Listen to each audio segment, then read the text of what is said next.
Bayangkan sebuah kolam jernih di kaki pegunungan Himalaya, di mana aliran air mengalir tenang di antara bebatuan dan lumut hijau. Di sana, tersembunyi dalam kedalaman sunyi, hidup seekor makhluk kecil namun memukau, Channa Andrao. Ia adalah sebentuk puisi dalam rupa ikan, pancaran warna biru di antara keheningan, dan sebuah kisah yang menunggu untuk disampaikan. Channa Andrao pertama kali ditemukan di kawasan Arunachal Pradesh, sebuah wilayah terpencil di timur laut India yang dipeluk erat oleh pegunungan. Namanya diambil dari dokter Andreas Dodyandra, seorang ichthyologis yang berjasa besar dalam dunia ikan air tawar Asia. Ia digolongkan dalam kelompok dwarf snakehead, sejenis channa kerdil yang menjadi incaran para penggemar aquascape di seluruh dunia. Berbeda dari kerabatnya yang buas dan bertubuh besar, Channa Andrao adalah lambang keanggunan dalam skala kecil.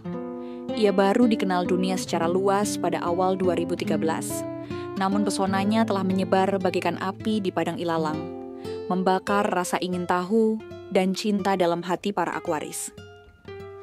Tubuhnya hanya sekitar 10 cm saat dewasa, namun jangan tertipu oleh ukurannya. Warna birunya bukan sekadar semburat, tapi ledakan keindahan. Sisik-sisiknya berkilau seperti safir yang direndam cahaya pagi. Sirip punggung dan ekornya dihiasi garis merah atau jingga yang tampak menyala, terutama saat ia dalam suasana tenang atau ingin menunjukkan dominasi. Matanya tajam, penuh rasa ingin tahu, seolah menyimpan rahasia purba dari sungai-sungai Himalaya. Dan geraknya, lembut namun penuh kendali, seperti tarian dalam mimpi yang tak ingin segera usai. Meskipun berukuran kecil, Channa Andrao tetaplah seekor predator. Ia memiliki naluri pemburu yang kuat, namun dalam akuarium, ia cenderung bersikap tenang dan tidak terlalu agresif. Ia dapat mengenali pemiliknya, berenang mendekat saat waktu makan tiba, bahkan menunjukkan gerak-gerik penuh kepercayaan. Namun, ia tetap membutuhkan ruang dan batas. Terlalu banyak sesama jantan bisa memicu konflik. Seperti manusia, ia butuh wilayah, tempat untuk merasa aman dan menjadi dirinya sendiri.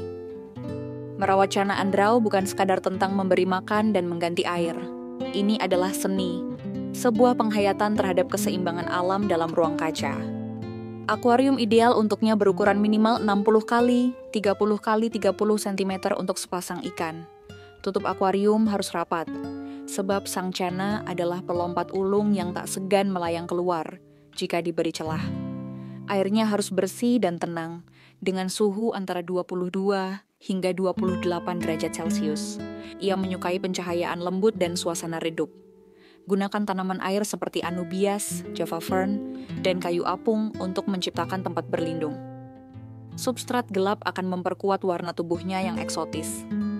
Channa Andrao tidak memerlukan aerator, karena ia memiliki organ labirin untuk bernapas langsung dari udara. Namun, sirkulasi air yang lembut tetap diperlukan untuk menjaga kualitas lingkungan.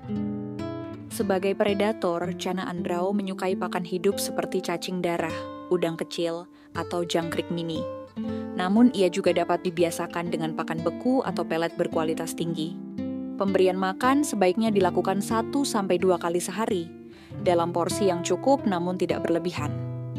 Yang penting bukan hanya memberi makan, tapi membangun kebiasaan dan keterikatan. Channa Andrao, bila diperlakukan dengan lembut, akan memberi balasan dengan gerak tubuh yang menenangkan dan tatapan mata yang seolah berbicara. Salah satu daya tarik luar biasa dari Channa Andrao adalah kemampuannya berkembang biak dalam akuarium rumah. Ia termasuk mouth brooder, di mana sang jantan menyimpan telur dalam mulutnya hingga menetas. Selama masa itu, ia tidak makan, menjaga telur-telurnya dengan kesetiaan seekor ayah yang sabar. Proses ini adalah keajaiban kecil dalam kehidupan akuarium. Sebuah drama kehidupan yang bisa disaksikan dari balik kaca, tentang cinta, kesabaran, dan siklus kehidupan yang abadi. Namun, dalam pesonanya yang memikat ada pula tanggung jawab. Channa Andrao adalah spesies endemik dengan habitat yang rentan. Pengambilan liar secara berlebihan bisa mengganggu keseimbangan ekosistem asalnya. Maka, Penting bagi kita sebagai penghobi untuk memilih ikan hasil budidaya dan mendukung konservasi. Memelihara bukan berarti memiliki, tapi merawat dengan hormat, menjaga warisan alam agar tetap lestari dalam generasi yang akan datang. Cana Andrau bukan hanya seekor ikan, ia adalah serpihan dari dunia lain, dunia yang lebih tenang, lebih lembut, lebih dalam. Dalam tubuh mungilnya terkandung gema dari hutan-hutan basah Himalaya, dari sungai-sungai bening yang mengalir dalam diam.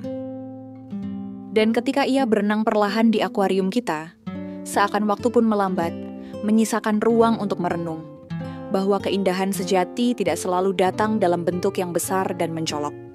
Kadang, ia hadir dalam bisu, dalam warna biru, dalam napas seekor ikan kecil yang mengajarkan kita tentang makna keheningan.